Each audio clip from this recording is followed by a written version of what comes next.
The phone buzzed just as Charles Porter was stepping into his private elevator, the one that whisked him directly from his penthouse office to the underground parking garage. It was a typical Friday evening. The markets had closed, his staff had scattered, and he was already thinking about the quiet solitude of his sprawling mansion. But this wasn't a typical text. If what my mom said is true, you are my dad.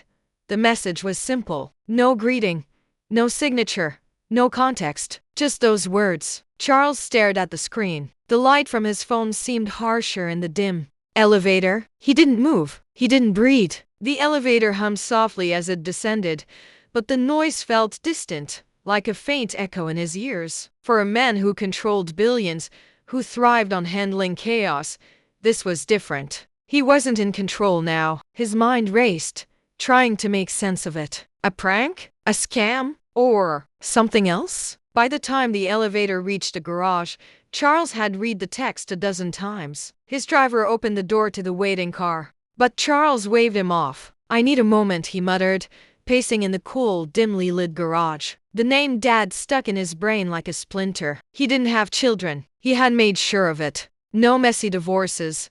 No heirs to squabble over his fortune. He had built his empire alone, or so he thought. The voice of his younger self whispered back from decades ago, "You weren't always so careful." Charles shook his head. He had no patience for ghosts of the past. But he couldn't ignore this one. He typed back a cautious reply.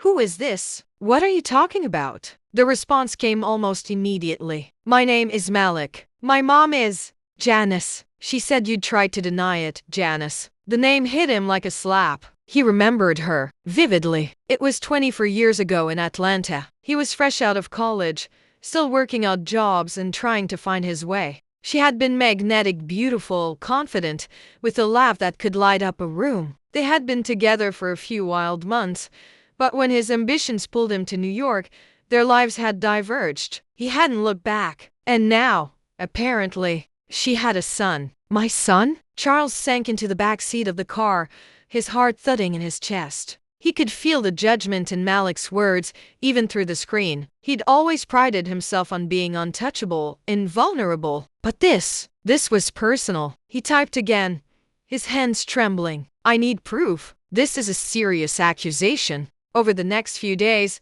the messages came in bursts. Malik didn't demand money or threaten exposure. He didn't want anything, it seemed, except answers. And those answers came slowly, like peeling back layers of a wound Charles had forgotten existed. Janice had raised Malik alone in a working-class neighborhood. Malik wrote about the struggles they faced: evictions, hunger, the ever-present shadow of systemic racism. "I worked 2 jobs to put myself through school," one text read. "But my mom told me about you. Said you're the reason she dropped out of college. Said you wouldn't care." Charles read those words in his corner office, the Manhattan skyline stretching endlessly behind him. He had no rebuttal. He didn't remember Janice dropping out. He had been too focused on his own dreams to notice. Or maybe he just hadn't cared. Weeks passed, and Charles found himself drawn deeper into Malik's story. He learned about the nights Malik stayed up studying by candlelight because the power had been shut off. He read about how Janice had died 2 years ago after a long battle with cancer, and how Malik had held her hand until her last breath. "She said you didn't want us," Malik wrote, "but I had to know for myself."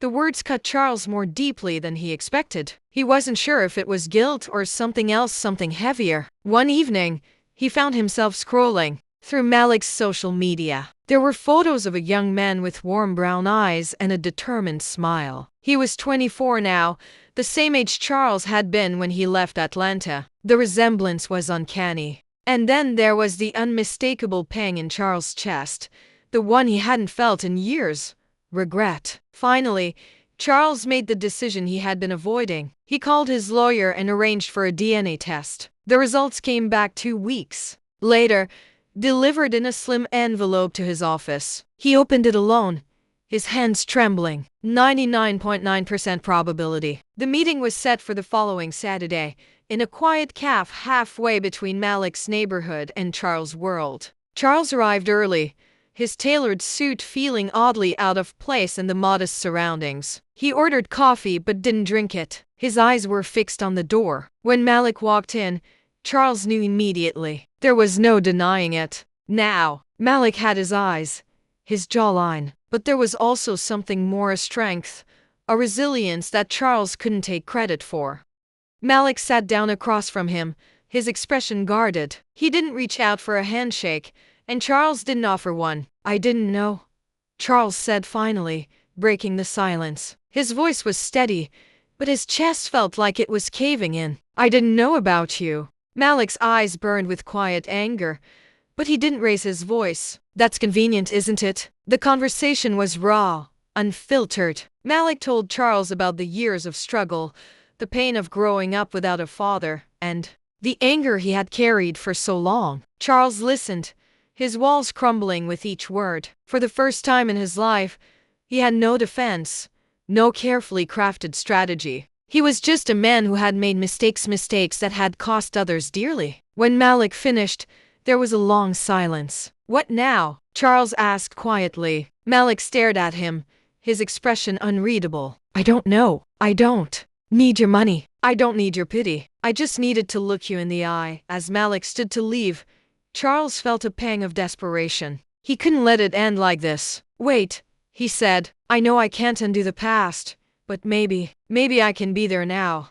Malik hesitated, his hand on the door. "We'll see," he said finally, his voice softer than before. And then he was gone. Charles sat alone in the cafe for a long time, staring at the empty chair across from him. For the first time in decades, he wasn't thinking about his wealth, his power, or his legacy. He was thinking about a son he barely knew and the possibility of a second chance. The days that followed felt like a strange limbo for Charles. He threw himself into his work, burying himself in meetings and spreadsheets, but Malik's words stayed with him. "I don't need your money. I just needed to look you in the eye every night." Charles sat alone in his mansion, replaying the conversation in his mind. He thought about Malik's guarded expression, the anger in his voice, and the pain beneath it. He thought about Janice too, and the life she must have led while he was climbing the corporate ladder. For the first time, he couldn't ignore the uncomfortable truth. He had failed them both. A week later, Charles decided to reach out. He sent Malik a text, keeping it short. "Would you meet me again?" "No pressure. Just to talk," the reply came. Hours later, just when Charles had convinced himself it wouldn't. "Maybe." Saturday. Same place. That Saturday, Charles arrived early again. This time, he brought something with him, a small, weathered photo album. It wasn't much, just a few pictures from his early years in Atlanta. He thought it might help Malik understand who he was, or at least who he used to be. When Malik arrived, his demeanor was slightly less tense. He sat down, nodded a polite greeting, and waited. "I brought this," Charles said, sliding the album across the table. "I thought maybe it would help you see a part of me." Malik hesitated before opening it. As he flipped through the pages, Charles pointed out pictures: his parents, his childhood home, his first car. For the first time, Malik seemed genuinely curious. "You grew up middle class," Malik said, his tone neutral. "Not rich." Charles nodded. "We didn't have much, but we got by. My parents worked hard. My dad was a mechanic, and my mom was a nurse."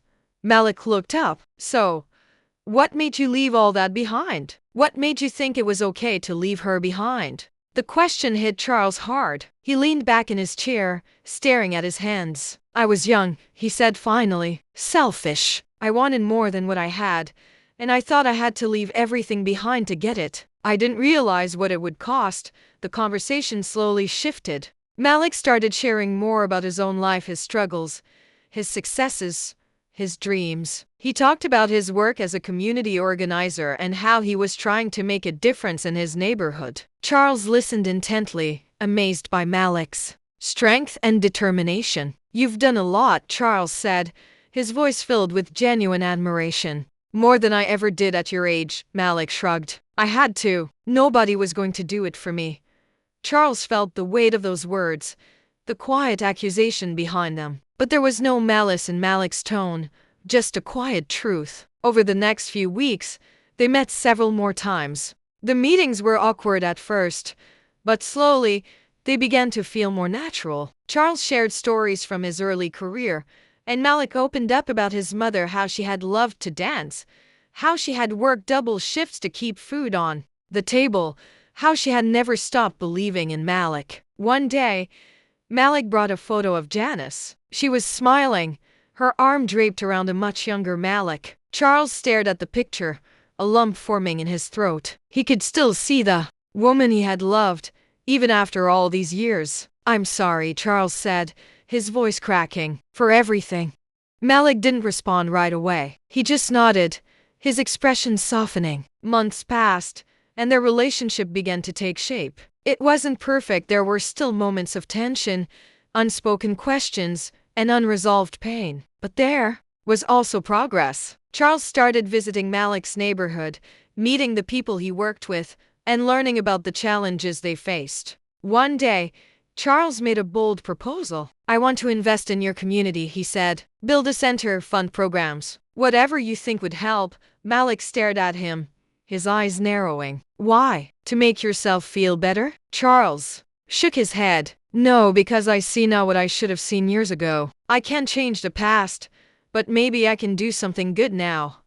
The community center became a reality. Malik took the lead on the project, ensuring it reflected the needs of the people it served. Charles funded it but stayed in the background, letting Malik take the credit. At the grand opening, Charles stood at the edge of the crowd, watching. As Malik cut the ribbon, the people cheered, and for the first time in years, Charles felt something he hadn't expected: pride. Later that evening, Malik approached him. "You didn't have to do this," Malik said. "I know," Charles replied, "but I wanted to." Malik studied him for a moment, then extended his hand. Charles took it, the gesture simple but profound. Their relationship was far from perfect, but it was real. Slowly, they began to build something neither of them had expected: a family. And in the quiet moments, when Charles reflected on his life, he realized that the text message he had once feared was the best thing that had ever happened to him. Charles spent more time in Malik's neighborhood than he ever thought he would. Each visit opened his eyes a little more to the realities he had ignored for so long: poverty, systemic inequality, and resilience born from necessity. The community center became a hub of activity, offering after-school programs, job training, and a food pantry. Malik was the face of it all, his passion and leadership inspiring everyone around him. Charles stayed in the background, careful not to overshadow his son's efforts. But he was there, helping with funding, connecting the center to resources, and quietly cheering Malik on. For Charles, it wasn't just about making amends anymore. It was about being part of something bigger than himself. One evening, after a long day of meetings at the center, Malik invited Charles to his apartment for dinner. It was modest but warm, filled with books, photos, and little touches of Janice's influence: a framed picture of her on the mantel, a quilt she had made draped over the couch. As they ate,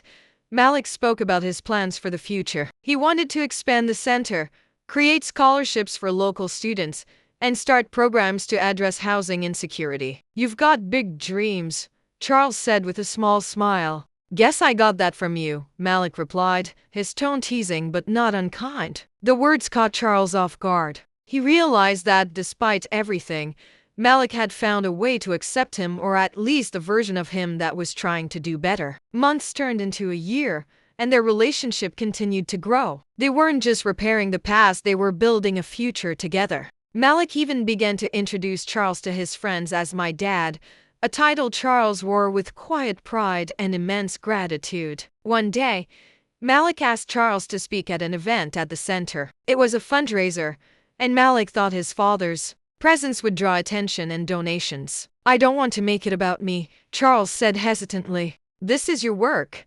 It's our work now," Malik replied. "You've earned the right to stand with us." The night of the fundraiser, Charles stood in front of a packed room, his heart pounding. He had spoken at countless shareholder meetings, addressed powerful politicians, and closed billion-dollar deals. But this was different. This was personal. He began by sharing his story, his mistakes, his regrets, and the lessons he had learned from Malik. He spoke about Janice, about her strength and sacrifice, and how she had raised an incredible son, despite the odds. And he spoke about the community, about its resilience and potential. "I used to think my legacy was my company," Charles said, his voice steady. "But now I see that my legacy is standing right here, in this room. It's my son. And it's all of you." The audience erupted in applause, and Charles felt a warmth he hadn't known in years. He glanced at Malik, who was smiling a real, genuine smile. For the first time, Charles felt like he belonged. As the event wound down, Malik pulled Charles aside. "You did good," Malik said. "Thanks," Charles replied. "But you're the one making the difference here." Malik shook his head. "We both are." In the years that followed, Charles continued to support the community center and Malik's initiatives. But more importantly, he supported Malik as a father. They celebrated milestones together, grieved losses together, and navigated the complexities of their relationship with honesty and grace. Charles never stopped feeling the weight of his past mistakes, but he learned to carry it with humility. He understood that redemption wasn't about erasing the past, it was about choosing to do better every day. And as he watched Malik thrive, Charles realized that his greatest achievement wasn't the fortune he had built or the empire he had ruled. It was the bond he had forged with his son, one text message and one second chance at a time. The years rolled on, and the community center flourished. What began as a single building turned into a network of programs and resources that uplifted the entire neighborhood. Malik's vision continued to grow, and Charles became an integral part of it, not just as a benefactor, but as a mentor and partner. But more importantly, they grew as father and son. Charles began attending Malik's family gatherings, helping to organize events at the center, and even volunteering alongside Malik on weekends. For a man who had once valued his time by the minute, these moments became the most precious of his life. One sunny afternoon, Malik invited Charles to speak to a group of young people at the center. "Talk about what you've learned," Malik said. "About success, about failure, about everything." Charles stood before a room of eager faces. These young men and women came from the same streets Malik had grown up on, facing the same challenges he once did. Charles hesitated, unsure if his words would resonate. But then he thought about Malik, about the bridges they had built together, and began. "When I was your age, I thought success meant power, money, and prestige," he said. "I thought that if I could climb high enough, nothing else would matter. But I was wrong. I left people behind, people who deserved better from me. And I paid a price for that." He paused, scanning the room. "But what I've learned is that it's never too late to make things right. It's never too late to choose connection over ambition, or love over pride. My son taught me that." The room was silent, the air heavy with emotion. Then, slowly, applause began to ripple through the audience. That night, Malik and Charles sat on a bench outside the center, watching the city lights flicker in the distance. "I never thought I'd hear you say something like that," Malik said, a hint of a smile playing on his lips. "Neither did I," Charles admitted. "But you've taught me more than I ever thought possible." Malik turned to him, his expression serious. "You've changed, Dad. I didn't think you could. But you did. I'm proud of you." The word dad still felt new, but every time Malik said it, it filled Charles with a quiet, overwhelming joy. A few years later, Malik got married. The ceremony was a small, beautiful affair, held at the community center that had become the heart of their neighborhood. Charles stood by Malik's side as his best man, a role he took with pride and humility. When Malik's first child was born, a girl named Janice, in honor of her grandmother, Charles wept openly in the hospital room. He held the tiny baby in his arms, marveling at the weight of her, the life she represented. "She's beautiful," Charles whispered, his voice thick with emotion. "She's got your eyes," Malik said with a grin. From that day on, Charles poured himself into his role as a grandfather. He read to Janice, took her on walks, and spoiled her in every way he could. For the first time in his life, he understood the true meaning of legacy: not wealth, not power,